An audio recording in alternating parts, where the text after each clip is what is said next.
നെറ്റി നോക്കട്ടെ. സ്വന്തമായിട്ട് മേക്കപ്പ് ഇട്ടാ? എന്തിനാ ആ പേന എടുത്തത് കണ്ണെഴുതാനാ? പിന്നെ എവിടെ എഴുതി? പിന്നെന്തെഴുതി? ഒട്ടു ഇട്ടോ?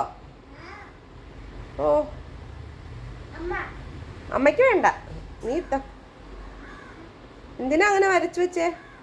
അമ്മൂമ്മ ഒരു പൊട്ടിട്ട് തന്നതല്ലേ കൊച്ചിന്, അതിൻ്റെ മേളിൽ പിന്നെയും വരച്ചാ? കയ്യിലൊക്കെ ഉണ്ടല്ലോ. സോക്സ് ഒക്കെ എന്തിനാ അവിടെ കൊണ്ടിട്ടേക്കുന്നേ?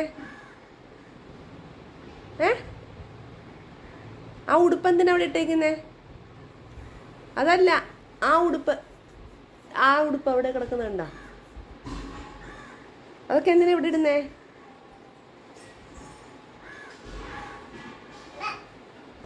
കൊള്ളാം. എന്താ അതൊക്കെ താഴെ ഇടാനുള്ളതാണോ?